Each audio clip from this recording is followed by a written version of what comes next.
This is Matt Capitelli, and you're listening to InYourHeadOnline.com.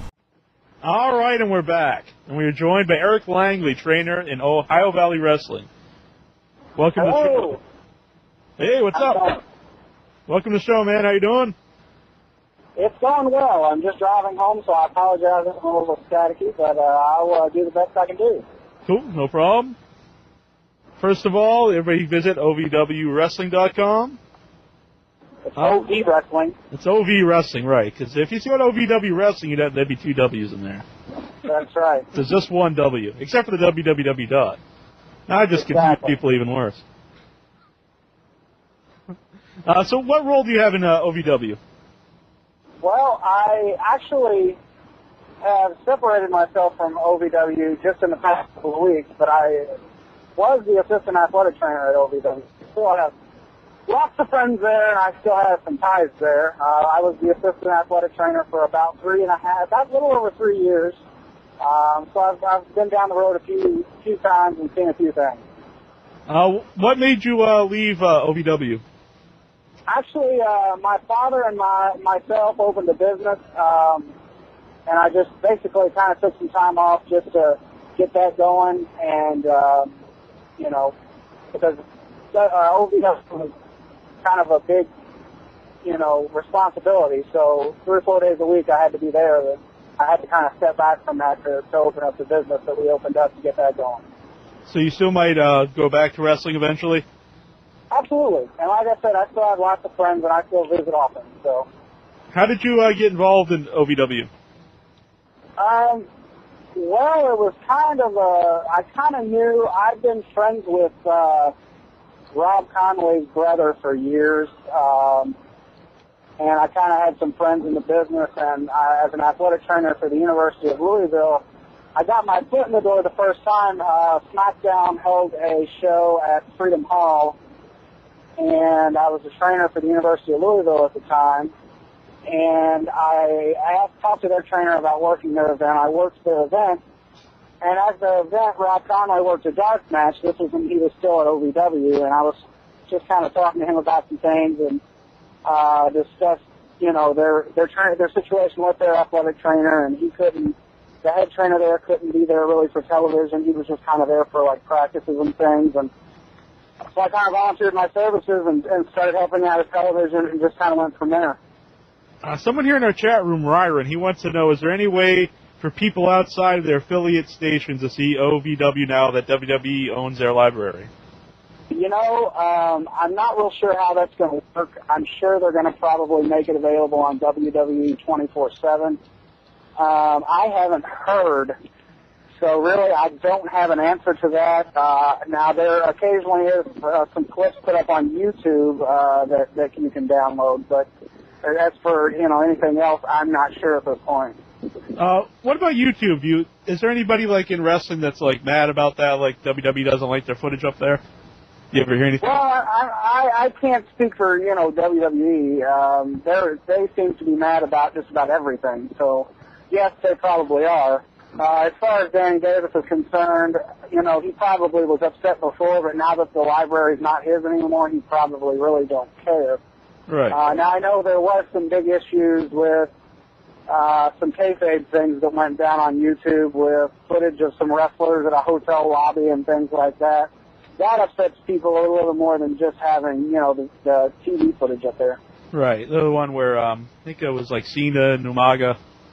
Yeah, that was the situation. With Jeter. Yep. That was on our website at InYourHeadOnline.com. What would you say that WWE would look for in a wrestler? Well, they seem to have kind of right now a cookie-cutter approach to finding a wrestler, and that's as big and jacked up as you can be, and male model looks go along with it. Same with the females. Small, good shape, and model looks again. They don't really, they're kind of getting away from the tugboats and the butter beans and the big guys from back in the day, and going with more of the Chris Masters physique. So if you're over 6'5" and you have big muscles, then you're probably good to go. So they're more looking just for the looks category. Is there any other Hello? aspects? Is there any other aspects that they would look for, like charisma, promo ability, athletic ability? Yeah, well, I mean, that all goes in with the package. You have to be able to sell yourself. You know, I've seen a lot of guys come and go, and unfortunately I've seen guys go that had everything. You know, they just may have been a little too short. They may, have only been 6 foot tall or 5'10". You know, I've seen that happen, and unfortunately that's the reality that WWE sets, that even though you may have that, charisma and athletic ability and everything else, you may not make it, Now that ECW is going, things may change a little bit. CM Punk's debuted Tuesday night, and, he's kind of a smaller guy, although he does have the charisma and the interview skills and the athletic ability. So, it may change a little bit now that ECW is going, but as far as just the WWE mainstream, I just, unfortunately they don't really take that into account very much. Now, if someone like CM Punk comes in who has like a really big fan audience, like on the internet, tape traders, Ring of Honor and everything, do people treat him differently? Like they want to prove that he's not as big as people think he is? I didn't really see that as much when Punk showed up. Punk is known for having an attitude and things like that, and I think people were a little hesitant as far as that's concerned. I never had a problem with him. As a matter of fact, I think he's a great guy. But I think that some of the boys that hadn't met him before, I don't think it was as much his internet following and ROH following as much as it just was kind of his personality. Right. Did you see his debut last night? I unfortunately didn't get to see it. I meant to watch it, and it actually just completely slipped my mind. It's Tuesday nights. It's kind of a stretch for me right now, and I just keep forgetting to turn it on, to be quite honest with you. You said about like cookie cutters. Do you think somebody like a Dusty Rhodes would even get like a chance now if he would be like breaking into the business? Breaking into the business, I kind of doubt it. As great as Dusty was, I'm probably one of the biggest Dusty. I don't see that. I've seen guys with, even a little bit better physique than he had trying to break into the business that just can't make it. Mm-hmm. What are some of the guys that you really thought should have made it that just didn't for whatever reason? Well, there's a younger wrestler at OVW right now that actually just got signed, and it took him, over 3 years, Seth Skyfire, and I'd really like to see him make it. I didn't think he was going to. He was getting very discouraged. He's a great cruiserweight. He has, I think he has the full package. As far as anyone else, I hated to see the Heartthrobs go. That was really, tough for me. I thought they were great in OVW, and I've heard, Jim Cornette say in interviews before that, he agreed they should have made it, but I think they were changed too much from what their gimmick was in OVW, and I think that kind of led to their demise. But, I developed kind of a personal relationship with the wrestlers I work with, so really I hate to see anybody get, that didn't make it, the Tolans, the Dicks, the Heartthrobs, all those guys that didn't get much of a chance. Mm-hmm. Any guys that like you didn't think would have a chance when they first came in and really surprised you? Well, I'll tell you, Chris Masters was kind of a miracle story in a way. He stepped into the door at OVW, and I still remember the first day he walked in, and he had the package as far as the body, but he just was, just not very good in any other aspects. And, he advanced so quickly and, was thrown right out there in the limelight. I wasn't shocked that he made it. I was just shocked that he made it as quickly as he did. And I think around the same time, I think Carlos Colon, I think he really, shot up there a lot faster than I thought he would. Mm-hmm. As far as just people that made it big that I didn't think, there's not really anybody that I can think of right off the top of my head. Right. You mentioned to me, like off air, that you were there for some of Jim Cornette's blow-ups. I have been. Right. Do you think you think it was a mistake to, I guess he's still in OVW, but to take away, like, I guess him running OVW? Well, yes, I do. And I'll be a little bit more specific. He is still part owner of OVW. And there's nothing that, you know, John Laurinaitis or anybody can do about that. All they did was fire him from his WWE contract, and that took him off television as the announcer. And he was also, part of his contract was writing television. So he doesn't do that part, but he's still, you know, he's still in charge. He still helps get our sponsors. He's still very involved in OVW, which is a good thing. Unfortunately, we don't get to benefit from his writing abilities and his genius mind, but I do think it was a mistake. But on the other hand, I think it was a godsend because I think Jim needed a break, and I think he was very, very burnt out from just being in the wrestling business and then being at OVW and writing television for 9 years straight without a break. You get a question from the message board, Intra? Norton Rad, he wants to know, what is OVW's working relationship with Deep South Wrestling, if any? As far as a direct working relationship, it's kind of non-existent. They do send some of their guys up to Louisville from time to time.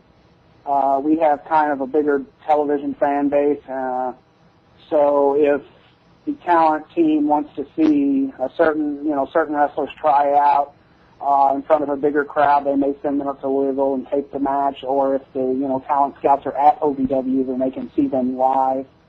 We have the connection through WWE, but we don't really do any business with them directly, as far as I'm aware of.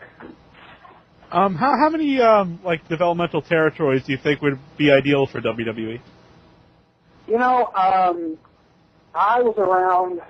I got into OVW just shortly after they cut ties with Heartland Wrestling Association, which I wasn't. I really don't know how that went, but I know when we were the only one, I think things went just fine. As far as now that Deep South is open, I haven't really seen much difference. Two, I think, is fine. If they added more, you're spreading your talent really thin if you add any more, because you don't want to have a ridiculous amount of wrestlers under developmental contracts. So if you have more than 2 schools, you're going to have to spread the talent even thinner, and I think the product would suffer. Went back to Cornette. Were you there the time Cornette had the blow up with Kevin Fertig? Well, yes. I can answer that question yes, and I don't even know which one, because I was there probably. Those many times? Right. Kevin is a very hard-headed individual, and he's a friend of mine, so if he happens to hear this, then, I apologize, but that's Kevin. He's a very hard-headed individual. And, Jim is the same way, and when you get 2 hard-headed individuals together, it tends to be a bad situation when it comes to, conflict. How do you think Paul Heyman fit in OVW? Well, without being too critical of Paul, because, I really don't feel that I have the right to be. I think when Paul got to OVW, I think he had an amazing pool of talent to work with, and amazing storylines to work with that Jim Cornette had built up, and I think he did an awesome job. He took over within a matter of days with very little notice. He had a little bit of experience because he had been at OVW for a couple of weeks prior to that, kind of helping out with some promos and things for WWE. So he had a little bit of experience at OVW, but basically they just thrust the whole thing in his lap at one time and said, "You have TV in 3 days. Good luck." I think he did an awesome job there. As far as for the long haul, I came from the Jim Cornette school of thinking, and I worked for Jim for so long that it was just so different to me. Paul is a genius as well, but I think Paul's thinking is so much different. It was just hard for me to adjust. I saw that the talent was happier. I will say that. But I think that he was only there for Wednesday, and he flew back home on Thursday. I'm kind of 50-50 on it. I think he did a good job. Definitely at the beginning, he did an awesome job. like I said, as far as the long haul, I really don't have a specific opinion on it. Okay. How about Tommy Dreamer? I think Tommy's done a great job. I feel bad that Dr. Tom had to go. I thought Tom was doing a great job, but unfortunately, We had Dr. Tom on last week, just by the way. Oh, that's awesome. I hope I need to see. I haven't seen Tom in several weeks, so hope he's doing well. But unfortunately, when Jim Ross was moved from being head of talent relations, a lot of things changed. And, Tommy has really jumped in there and done a great job. Now, I haven't been around as much because I have been running my business. I haven't been around as much since ECW's opened up and he's been on the road. So, I don't know how things are now. But I know right before ECW opened up, the whole time Tommy was running things there, I think things went really well. I think Tommy's a great guy. I think he handled things, very professionally and very well. When we had Tom Pritchard on, he talked about WWE wanting like a corporate look. Does that go to OVW too? Like, does a dress code? Do the guys have to go by the dress code there? Very much so. The first day that the dress code was enacted, we had memos on the wall, and all talent that worked under OVW did have to adhere to the dress code. For shows and house shows, TV, things like that. Now, as far as practice, of course, there weren't fans around, so they didn't really have to adhere to the dress code. But right. I will say that it probably isn't as enforced as it is on the road, but it is still a factor. Yeah. Do you think it's something important? Do you think anybody really cares? Like outside of I really don't know. I think that it wouldn't hurt for administration, to have a dress code, which I think they did anyway. I never really saw John Laurinaitis or Jim Ross or anybody running around in shorts. Right. But, when it comes to the wrestlers, I don't think most wrestling fans expect to see, Undertaker or John Cena or Triple H walking out in a three-piece suit. Now, when they were in Evolution, yeah, that was their thing. But now that Shawn Michaels and Triple H are in DX, should they be walking out of the arena in a three-piece suit? No, probably not. They should be in jeans and a DX t-shirt. Right. But, I don't think that it's something that the wrestling fans should expect. Unfortunately, Vince has a very professional standard, and you do what the boss does. Mm-hmm. How would you compare Jim Ross to John Laurinaitis? There really is no comparison. They both have their strengths. They both kind of have weaknesses. But to be fair, I did enjoy things better when Jim Ross was in charge. And I know that, I can't speak for anything firsthand because I really didn't have to deal with either one of them other than the occasional email. Mm-hmm. So I didn't report to them. I didn't have to speak to them on a very often basis. But I know that. I know that I heard that Jim Cornette was a little bit happier under Jim Ross than under John Laurinaitis. As far as anything else, it's really hard to say. Not a whole lot of other people were as vocal as Jim, so it's, kind of 50-50. But, Jim Cornette definitely had a better time under Jim Ross. As far as I'm concerned, it didn't really matter to me because, like I said, I didn't really have to deal with either one of them too much. Right. When the WWE when they would do like a scouting trip, like someone from WWE, Stephanie McMahon or somebody, what exactly were they looking for? They didn't really say. They would just pretty much come in and we would kind of put a house show on for them. We would just run through some matches. Sometimes they would make specific requests. They wanted to see this person versus this person. And I think it was just all had to do with whatever the talent relations people and the writers, wanted to see to possibly put on TV soon. Other than that, I think they just kind of wanted to see everything as a whole. They really never made any very specific requests as far as I know. Mm-hmm. You get a question from the board, Incher? Rick Rude's mustache. He wants to know, what was the most horrific injury you ever seen sustained during a training? Well, not during training, but before TV, we had one of our beginner wrestlers amputate his finger. That wasn't really wrestling involved, but that was in the arena. He wanted to sit down in a chair, and the chair gave way and cut his finger off. Oh, that was interesting, but, other than that, some torn ligaments, things like that. I've had some decent lacerations with people bleeding and things like that. Nothing crazy, I've been there for a few of Shawn Michaels' knee injuries, which were kind of interesting.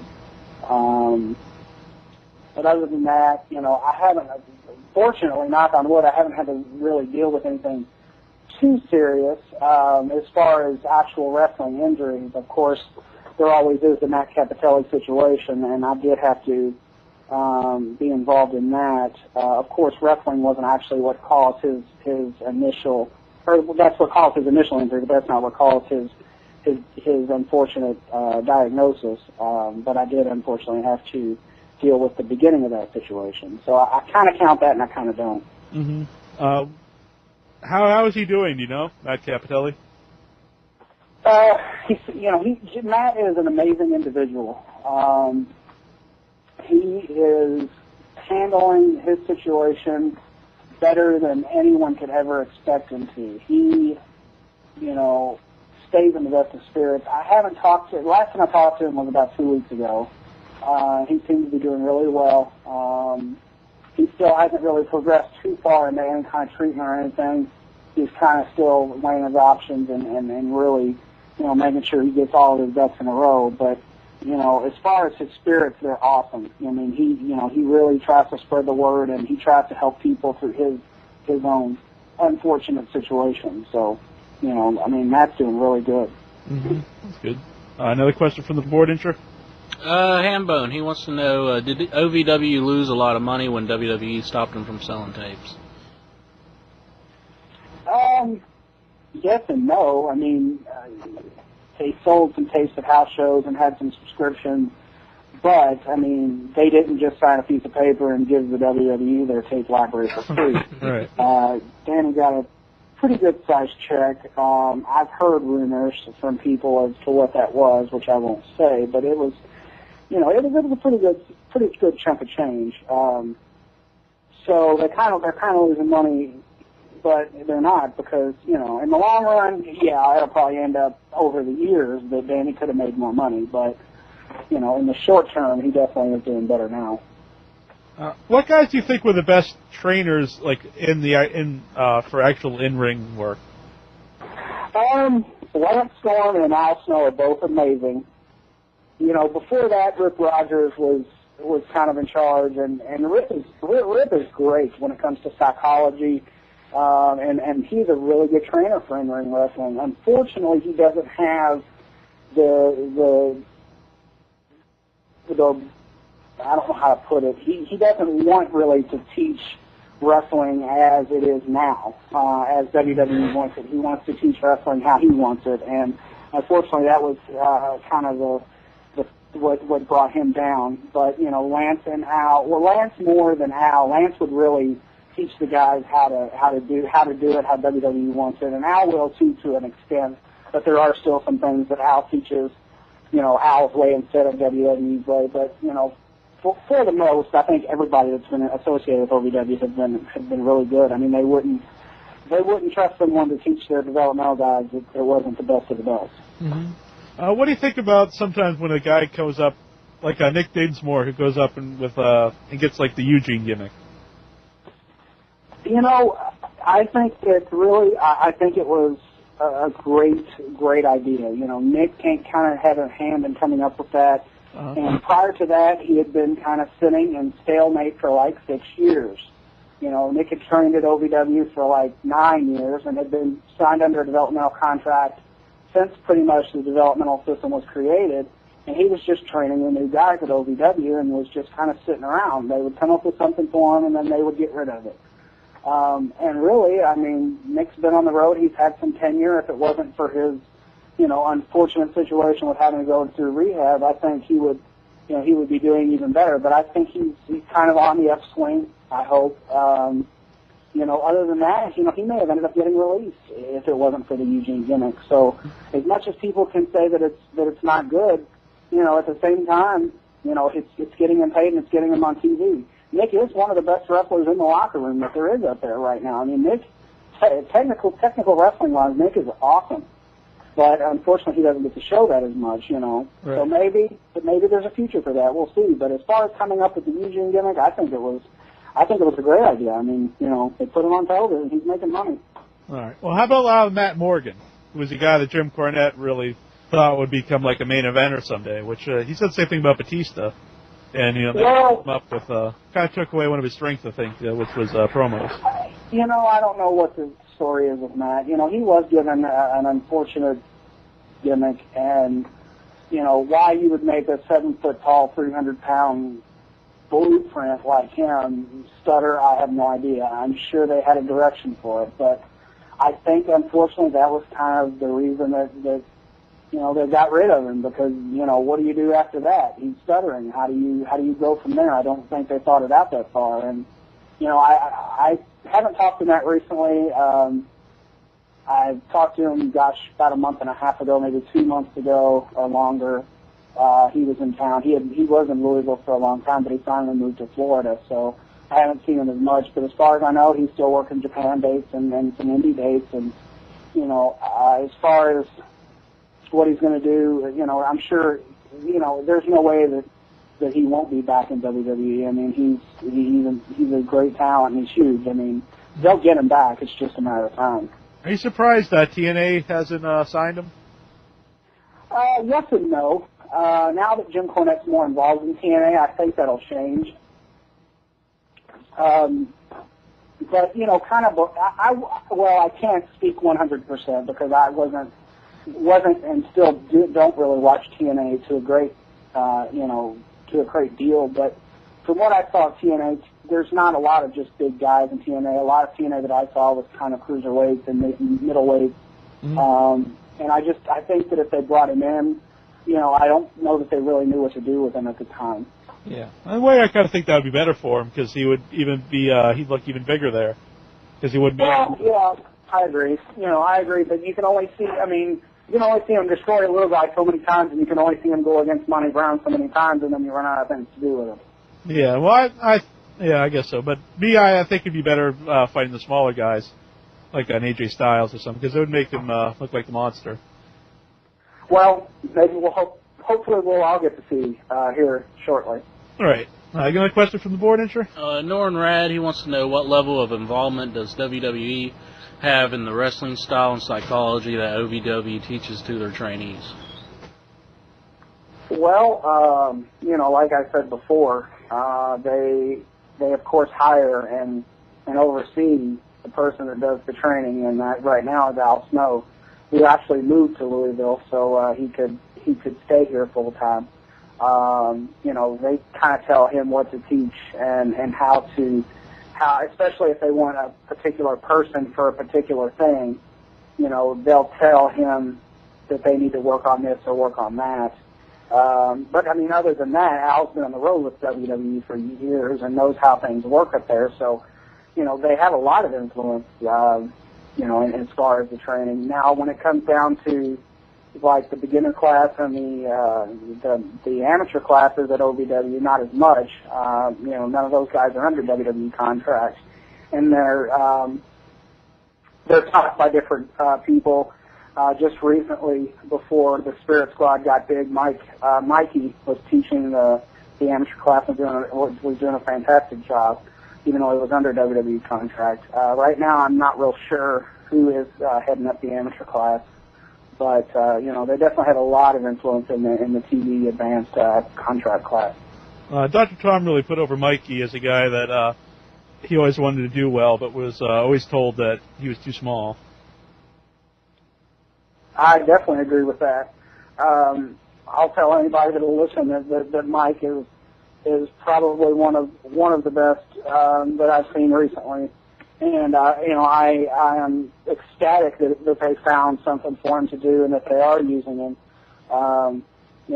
Because there had been talk around before that, you know, they may not use him. So, you know, now that he's really getting that huge push and the Spirit Squad's doing well, I'm really happy for him because, yeah, he is a great talent.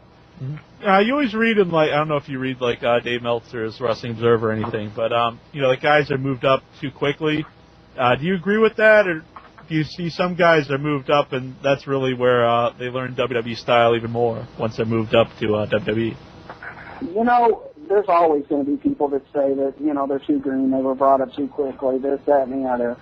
But, you know, it's all up to what they want. I mean, usually they'll work around that with some people, you know, but they, you know, it's they're their talent. You know, if they want to bring them up, they're going to bring them up, and there's really no control anybody has over it. Now, do they bring up people early? Sometimes, absolutely. But, you know, there's nothing you can do about it. Mm-hmm. One of the things about Cornette I wanted to bring up, were you there the time that they brought up the Bashams, you know, made them the Basham brothers at the time they were feuding in OVW? Yes. I was around. I don't remember a lot of details. I had to actually think about it to think if I was even there, but yeah, I do remember that, yes. Yeah, do you remember, like, Cornette's reaction? Well, you know, by that point, I think he was